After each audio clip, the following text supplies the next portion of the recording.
game presented, and obviously you come up short, but do you come away from this with some positive, or what is the takeaway from this? Because you did fall behind significantly, but you found a way to fight back.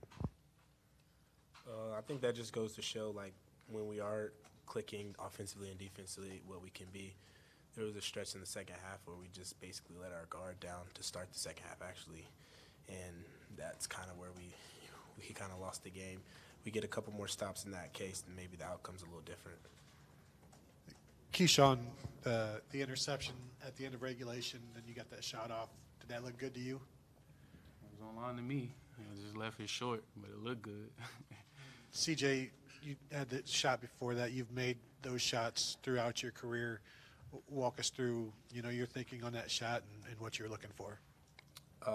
He played back a little bit, so I just rose up and shot it, but I was a little off balance and it didn't go as planned. Coach Holt called that timeout 50-something seconds into the second half. I think you meant to just reference it, CJ. What was the message during that particular timeout? Biggest thing was just effort. Nothing offensively or X's and O's wise what we were doing wrong. We just went out there and had no effort. And against a team like that, a really good team playing for something, that just is not going to get it done. And that's why they jumped big. They jumped out on us big early in the second half. What was the difference then for this game? Because you had a really significant halftime hole at Purdue, and then you were still down when you guys played at Northwestern. You're down again here, but you just seem to bounce back from it differently. Is that senior night? Is that being at home? Just what was different about the response this time compared to the last two games? Say it was a mix of all those things. Once we went on that run, our crowd got into it too, so we kind of fed off our crowd as well. But I just felt like this game, we just said we wasn't giving up no matter what the situation was, and that was a mess.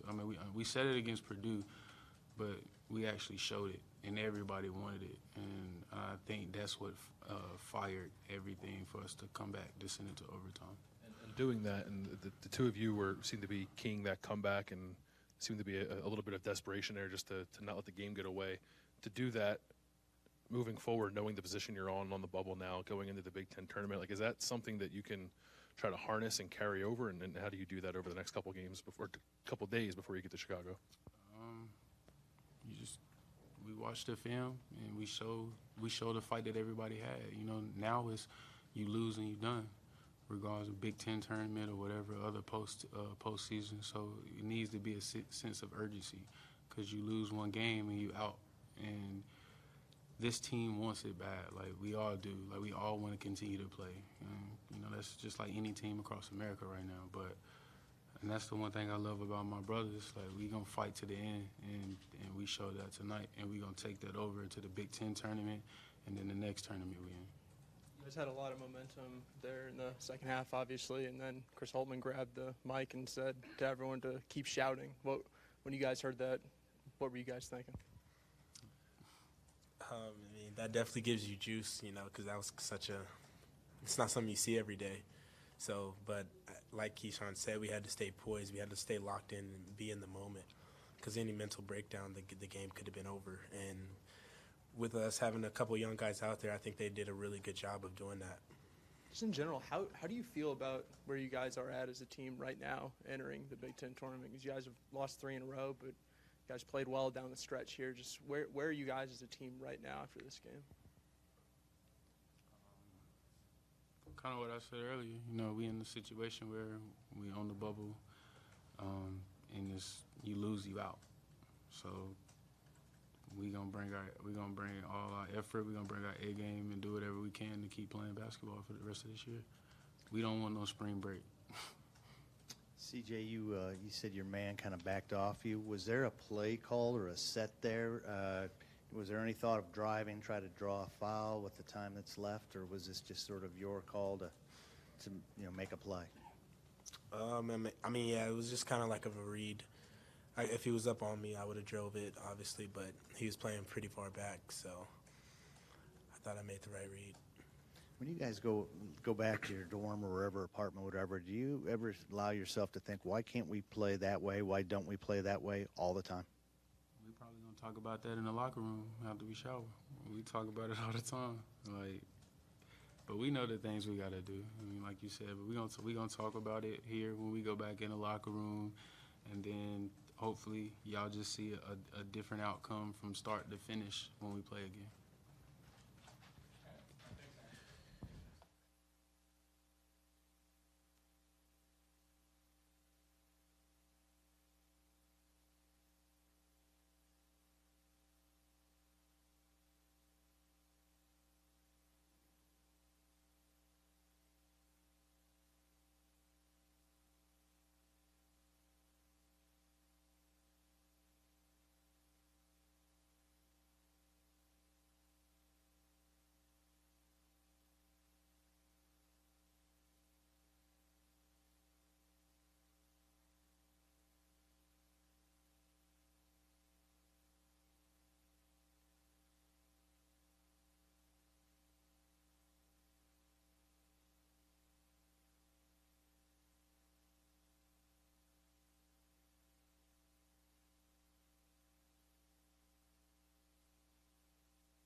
All right, give Wisconsin credit for. I thought they played really well in stretches, and we didn't really have an answer for Iverson or Hap. We just didn't. So, first of all, give them credit. Obviously, our guys battled and fought. Thought the crowd was unbelievable. Our crowd was outstanding. The energy they provided. So, as a coach, I certainly wish I would have been able to help these guys get through and win on senior day for a variety of reasons. But we'll find a way to move forward. Chris, you were very clear on Friday about the offensive struggles that you're going through and just where your roster is right now, especially with Caleb out. Against the backdrop of that and against everything the last 2.5 games have shown, when you get offense like you did in the last 5-6 minutes, what does that tell you about this team, and why were you able to see some guys flip some switches that they've not been able to recently? I think in some cases, and you see it sometimes, backs are to the wall, and in some ways there's more of a freedom you play with. I thought full court pressure created some opportunities for us, but that was more to try to eliminate them from just rolling it into Hap. I just thought, what I said was, we were just going to roll with our two seniors, really, two of our three seniors, and kind of see where that took us. And I thought those guys spearheaded our comeback in a lot of ways. When you talk about your backs being against the wall and seeing what you guys have, did you learn something about some guys tonight, or is there anything new about this team that you think you might have discovered tonight? No, I think this group has had great spirit. I was really disappointed with how we came out in the second half, and I made that clear in the timeout. I just was really disappointed with our body language, and some of that was our youth, and some of that was just, I don't know, but man, did they show some serious guts there in the second half. And it's hard in the midst of a game when you're fighting and you can't get over the hump, you can't make a shot. Those first 4 minutes again for us were difficult, and you got to fight. You got to fight that frustration, and it's hard when you've either struggled individually or you struggled collectively. And we've got some guys that are struggling, but at some point, this game requires you to kind of have some courage and cut loose and play. And I just thought our guys did a great job of that. Chris, do you know, moving forward, whether or not if your team needs it, that you'll be able to get on the microphone no matter what arena you're playing in and get them juiced up? I did that because the official came to me and said, "Hey, could you help us with them throwing stuff on the floor?" So I said, "If you're asking me to get on the microphone, I certainly will." But man, I just, this team, you go through a couple games where you get beat up quite a bit, and it's like when you're at home, and we didn't give them a great reason there for a while to really. And Wisconsin played a big role in that. We just didn't give them enough of a reason to get loud. But it's like they were just kind of wrapping their arms around their guys, knowing that we had some guys struggle, and it was the difference for sure. And then, so when that happens, I'm just wondering, is it more encouraging that you guys have been beat up a little bit and you were able to summon that at the end against a really good team, or is it frustrating that you're like, where has this been? Like, why haven't we had this sort of sense of urgency, knowing the position we've been in the last couple of games? I probably a little bit of both, but I do think it does take a little bit to find your way when you pull a guy out of the lineup that has played such an important role on your team. Like, I don't know that that's an immediate thing. And that's right. I mean, I'm not saying that no one's feeling sorry for us, nor should they. I just think that's a little bit of an adjustment, and I contrary to maybe what other people thought, I thought we showed some fight at Northwestern. I did not think that at Purdue. I did not. But I thought we did at Northwestern, particularly in the second half. I really did. I left that watching, saying, hey, we showed a little spirit. I did not think that at all at Purdue, but I thought it was a little bit it was better against Northwestern. And then I thought today, being at home and having some energy behind you helped us. Chris, you've talked about Caleb, but he's still a little bit the elephant in the room in terms of moving forward. Will he be back for the next game, A, if you know that? And two, how do you prepare him? I'm sitting there tonight watching this game thinking what's going through his mind. He's 18, 19-year-old kid, but there's still consequences. Yeah. I mean, his actions have affected things. Yeah. What are those conversations like, without giving too much detail? And how's the team reacting to this? Because human nature is, if he'd have been here, if. Sure, absolutely. He's a good player, really good player, and big part of what we're doing and what we've done. And I think is, it's very rare when you have a player who's a sophomore who's, in a lot of ways your most integral player on both ends. But and that's, I think probably that's a lesson for all of us in the sense that hard to be that dependent on one particular person, and I think moving forward, I think that's a lesson. Injuries happen. I think the conversations have been frequent. They've been honest. He is a young man that is always. He's a young man that looks you in the eye and listens to you, and hears what you say. I love coaching the kid, but those conversations have been honest and direct, and within our team and one-on-one, and they'll remain private. You think is the plan to have him back next game? We'll address that here moving forward. We'll address that moving forward when we have an actual answer I can give you. CJ had 22 points, 5-1 assist to turnover ratio just from him today. What did you see that you liked out of him? I thought he was playing really aggressive. That's why I went to him late. I just thought he was playing aggressive and pretty confident. I know he banked in one, but I thought he was playing aggressive and confident, got to the rim, got to the foul line, attacked in transition. That had been a big emphasis for us.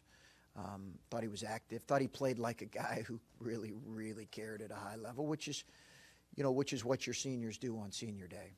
And man, I would have loved. He had a pretty clean look there on the dribble up three. I would have loved for that to go down, but I'm sure he's frustrated with his free throws. But the fact that he got to the line 11 times is pretty good. I'm just wondering, when Keyshawn intercepted that at the end of regulation and threw it up, what were you thinking, and did you think there's a chance it was in? It looked right on line. I mean, it was 2 feet maybe away from at least hitting the rim. It looked pretty good from my standpoint. And we were debating on whether to put somebody on the ball or not. And I'm always a guy on the ball in those situations, always. But you notice in Purdue last year we had a guy on the ball. But we had Kate on the ball and we had Caleb back. So it's a little different this year. So that's why we tried to put an extra defender in the backcourt or in the front court. Chris, I'm sorry to belabor the point, but I think there's a teleconference tomorrow. You're going to be available probably Tuesday or Wednesday. When do you expect to have an answer on Caleb that we'll know?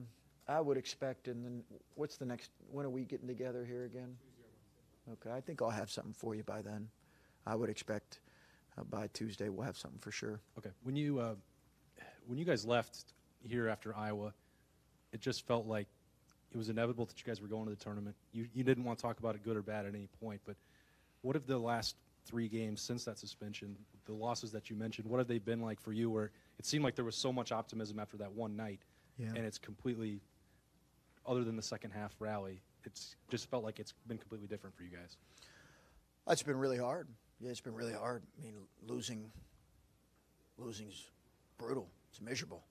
I mean, it's it's miserable. So you don't sleep, you don't eat. You're trying to find a way to you're searching for answers in some ways. But listen, as I've maintained, we got a choice in this whole deal, and the choice is to complain about the circumstances or what's happened, or just to kind of control our daily attitude and our approach to each day, and how aggressive we're being at approaching that day, and to embrace the fact that listen, while we were in great position, and I don't follow it enough to know where we're at now, but the reality is we've certainly got something to play for, and that needs to be our approach. I just think, as much as anything, in light of all this, I've just tried to eliminate those kind of following all that, just again because it can wear you down. The reality is, like, we just have to find a way to play well, and we did that for stretches against a good team. We really did, and we're gonna have to figure out a way to do that more and longer, and see where that takes us. And if we're not good enough, we're not good enough. But we're going to fight like hell to get there. Lori, do you have one last one? You guys missed the first 13 shots the other night. The first 11 tonight. Are just your offensive woes being magnified at the beginning of the game, or guys taking time to get adjustments? Is it a function of not having a starting five that was been able to gel all year? I mean, what's happening at the start of games for that cold shooting?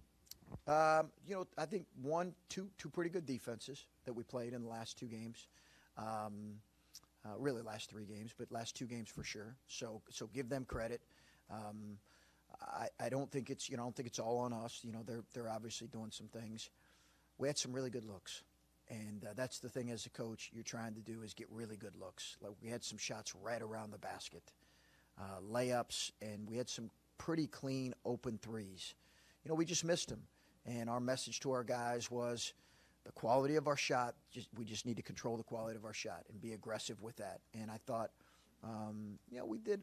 We had a stretch in the second half where some of our young guys didn't quite understand that, but that's all we can control, is the quality of our shot. And I think